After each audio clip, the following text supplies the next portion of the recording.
ختم نبوت کے مسئلے میں مولانا انور شاہ سے عدالت میں پیش ہوئے تو آپ نے کچھ گفتگو کی تو قادیانی وکیل نے کہا کہ حضرت باحوالہ بات کریں. آپ نے کہا یہ تمہید ہے، تمہید متکلم اپنے لیے قائم کرتا ہے، جب دعویٰ و دلیل کا وقت آ جائے گا تو آپ کا یہ عدالت کا کمرہ تنگ پڑ جائے گا. لوگ بڑے حیران ہوئے.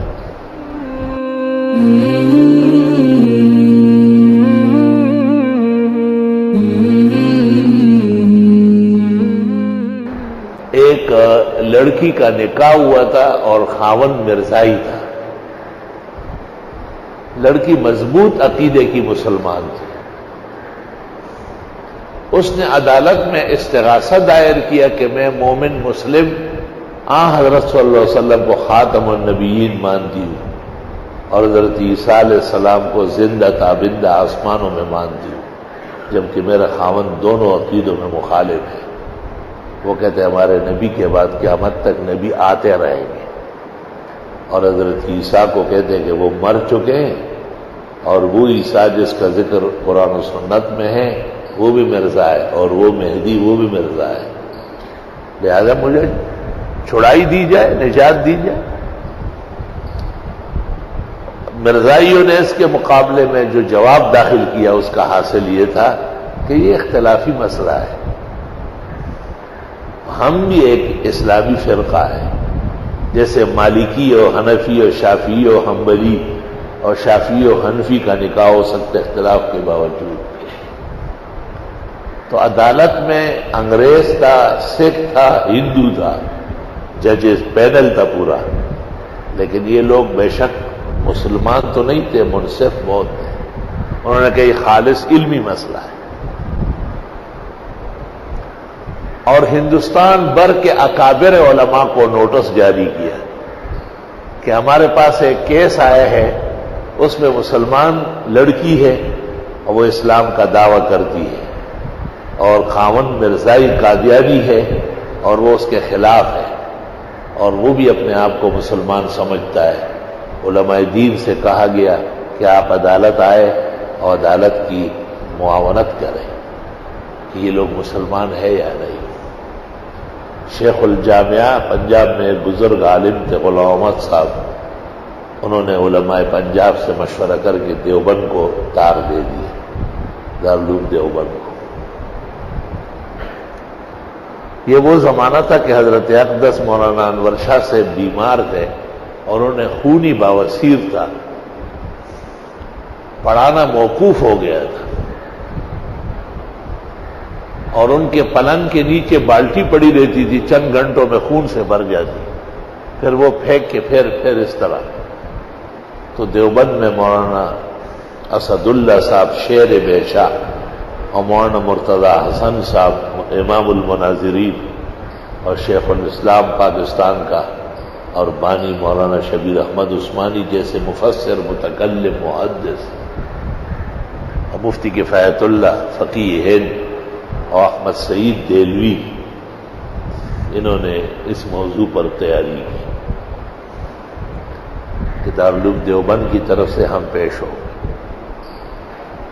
مقررہ تاریخ سے پہلے مناسب سمجھا گیا کہ اس سلسلے میں حضرت مولانا انور شاہ سے بھی دعائیں لی جائیں، اور شاہ صاحب تو بیمار تھے.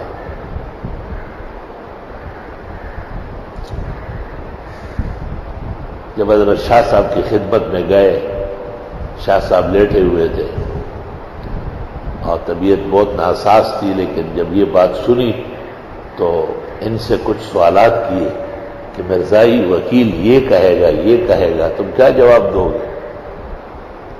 انہوں نے جو جوابات تیار کیے تھے وہ سنائے، اور حضرت شاہ صاحب نے کہا بہت اچھا، آپ لوگوں نے بڑی محنت کی ہے، اللہ جزائے خیر دے اور شفاعت کا سامان بنائے، لیکن مرزائی فرقہ اور ان کے وکیل نہایت عیار و مکار ہیں.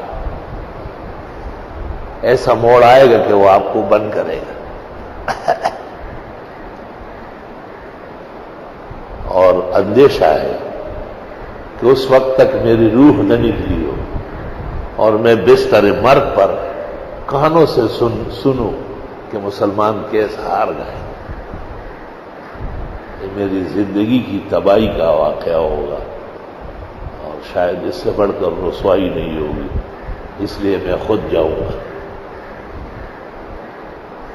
وہ بڑے حیران ہو گئے، اور حضرت شاہ صاحب نے جیسے ہی کہا میں خود حاضر ہوں گا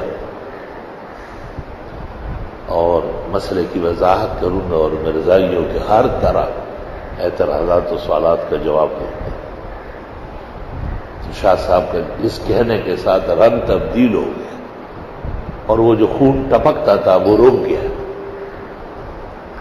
اور آپ بیٹھ گئے اور آپ نے اپنے خاص شاگردوں کو طلب کیا اور ان سے کہا جن جن کتابوں کا میں کہتا ہوں ان کے بستے تیار کرو۔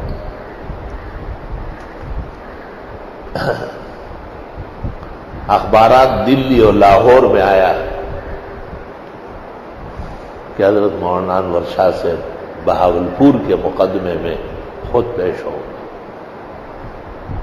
مرزائیوں پر بھی زلزلہ آیا، انہوں نے مولوی سرور الدین اور مولوی روشن خان کے ساتھ گفتگو میں حضرت شاہ صاحب کے محبوب و ملاقات دی گئی۔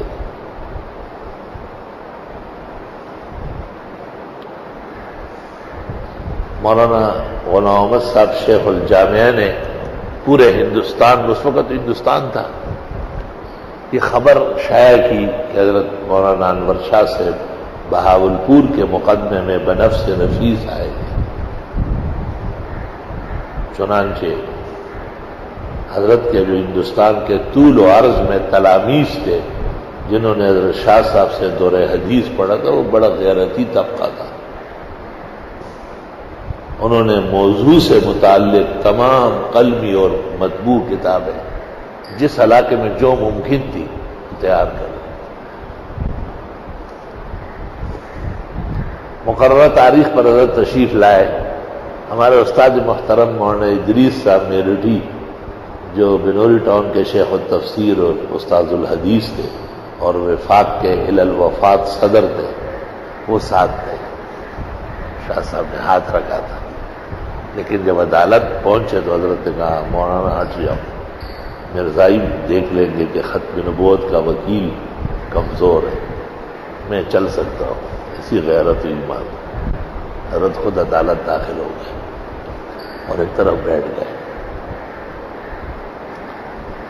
مرزائیوں نے اپنے کیس کی پیروی کے لیے مصر سے وہ کلا طلب کیے تھے کہ ہمارے ملک کے علماء عموماً عربی بولنے میں کمزور ہوتے اور مروب ہو جاتے ہیں،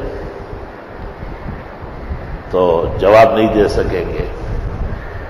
وہ مصری وکیل جو تھا وہ یہ بحث کر رہا تھا کہ ختم نبوت کی کوئی حدیث صحت کو نہیں پہنچی اور سب پر کلام ہے، یہاں تک کہ خاتم النبیین پر بھی کلام ہے، اس لیے اگر کسی نے نبوت کا دعویٰ کیا ہے تو اس کو کافر نہیں کہنا چاہیے۔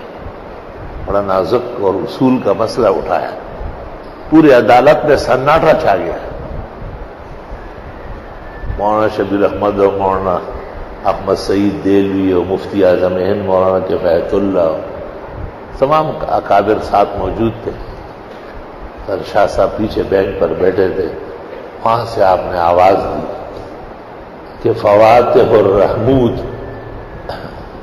شرح مسلم الثبوت میں اس حدیث پر اجماع نقل کیا گیا ہے کہ اس کے متواتر ہونے پر اجماع محدثین و فقہاء ہے۔ اس نے کہا کہ وہی لکھا ہوا ہے کہ غزالی نے اس کو ضعیف کہا ہے۔ حضرت نے کہا کہ عدالت سے درخواست کرتا ہوں، قادیانی وکیل مکر اور درو گوئی سے کام لے رہا ہے، فواتح الرحمود وکیل کے ہاتھ میں جج لے لے، میں صفحہ اور سطر بتاتا ہوں۔ اور حضرت صاحب نے عبارت پڑھی اور جج کو کہا کہ میں عربی کا لفظ بلفظ ترجمہ کر کے سناتا ہوں۔ وہاں امام غزالی نے کہا ہے کہ جس دور میں بھی اس کو کمزور کہا گیا وہ کمزور علماء تھے، اقویا اور ثقات محدثین و فقہا نے ہمیشہ اس کی تواتر و توارث تسلیم کی. بالکل برعکس پیش کر رہا تھا مرزائی وکیل، کیونکہ عموماً علماء کو اتنی زیادہ اطلاع نہیں ہوتی. عدالت نے جب یہ دیکھا کہ پیچھے ایک بیمار بوڑھا سا آدمی بیٹھا ہے اور جلد کے صفحے اور سطرے گنوا رہا ہے، تو عدالت نے کہا ہم گزارش کر سکتے ہیں کہ آپ آگے تشریف لائیں، آپ آگے تشریف لائیں. عدالت نے وکیل کو کہا خاموش ہو جاؤ بالکل، ورنہ گرفتار کرا دوں. توہین عدالت ہے، جھوٹ بول رہے ہیں آپ. تو حضرت شاہ صاحب نے عدالت سے درخواست کی کہ بہتر ہوگا کہ میں اس موضوع پر ایک تقریر کروں. مجھے امید ہے کہ میری تقریر سے آپ کی عدالت کی تمام فضا صاف ہو جائے گی. اور 2 مسئلے اس وقت زیر بحث ہے. میں اول ختم نبوت بیان کروں گا، آیات و احادیث آثار سے عرض کروں گا کہ یہ مسئلہ قرآن کریم کی طرح پختہ و مضبوط ہے کہ ہر طرح کی نبوت اور رسالت ہمارے پیغمبر پر ختم ہے، اور آپ کے بعد صرف عیسیٰ مسیح آئیں گے اور اس عہد کے امام مہدی ظاہر ہوں گے. باقی کوئی چھوٹا بڑا ٹیڈی جاپانی نبی نہیں آئے گا. عدالت نے درخواست کی کہ ہم بہت خوشی محسوس کریں گے. اور وہ تو ایک ہی حوالے سے متاثر ہو گئے تھے بہت سارے. آپ نے اس وقت جو گفتگو کا آغاز فرمایا، اس مناسبت سے یہ بات یاد آئی کہ جب آپ نے کچھ کلام کیا تو قادیانی وکیل نے کہا آپ دلائل دیں. آپ نے کہا یہ میری تمہید ہے. تمہید متکلم کے لیے ہوتی، دعوے کے لیے ہوتی. جب دعوی و دلیل آئیں گے تو یہ عدالت کا کمرہ تنگ ہو جائے گا. جب آپ نے خاتم النبیین پر 244 کتابوں کے حوالے دیے اور تمام علماء نے ساری کتابیں آگے کر کے رکھ دی اور ان کے غیرتی شاگردوں نے، تو عدالت نے اور بینچ منگوائے اور میز منگوائے اور منگوائے. وقتاً فوقتاً لوگوں کو پیچھے کرتے تھے. کتنے ہزار کتابیں منگوائی گئی. اس دوران عدالت نے درخواست کی کہ ہم آپ کے مقابلے میں فریق مخالف کی کوئی بات نہیں سنیں گے. وہ ان کی رسائی آپ کے علم تک نہیں ہے. ایسا ہو سکتا ہے کہ آپ صرف کتابوں کے نام لے اور حوالے کتاب نہ منگوائے کیونکہ جگہ نہیں رہی. آپ نے کہا ایسا ہو سکتا ہے. قادیانی وکیل کو خاموش کرنا آپ کا کام ہے اور مسئلہ سمجھانا میرا کام ہے. آپ نے اس ایک مسئلے پر 5 گھنٹے تقریر کی اور دلائلوں کے انبار لگائے. تو عدالت نے پوچھا کہ حضرت والا کا حافظہ اور اطلاع اور صلاحیت مشینری سے بڑھ کر ہے. دنیا میں کوئی کمپیوٹر کوئی مشین اس طرح نہیں ہو سکتی. آپ نے فرمایا یہ دین کی تائید کے لیے اللہ کمزور بندوں کو بھی قوت دے دیتا ہے. تواضعاً فرمایا. اور اس ججمنٹ میں ججز نے لکھا ہے کہ ہم نے یورپ اور کائنات کے بڑے کتب خانے اور لائبریریاں دیکھی. ہماری عدالت میں آج ایک مسئلے میں دیوبند کا ایک مدرس مولانا محمد انور شاہ پیش ہوا ہے. ہم نے ان جیسے حافظہ و یاداشت اور دنیا کی کتابوں تک رسائی نہ کبھی سنی ہے اور نہ دیکھی. عدالت کو بہت فخر ہے اور بڑی خوشی ہے کہ کائنات کا ایک فرد فرید آج پیش ہوا ہے اور اس نے مطلوبہ مسئلے میں عدالت کی بھرپور تعاون کیا ہے. اور عدالت اس نتیجے پر پہنچتی ہے کہ جس کو اسلام کہتے ہیں اور انبیاء و مرسلین لائے اور آسمانی مذہب ہے جس کے آخری پیغمبر محمد رسول اللہ ہے،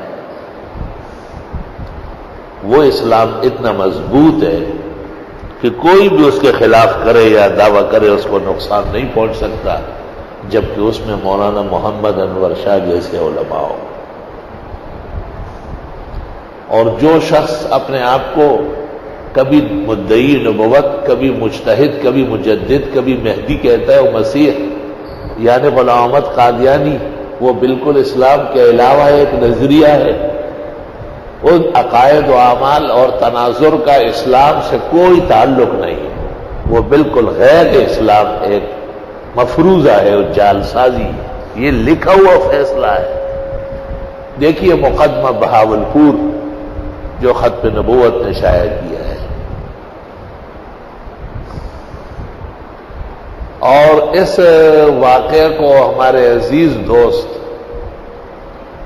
مولانا رشید احمد صاحب لدھیانوی جو رحیم یار خان میں تشریف فرما ہوتے ہیں، جمعیت علماء اسلام کے بھی کوئی ذمہ دار ہے.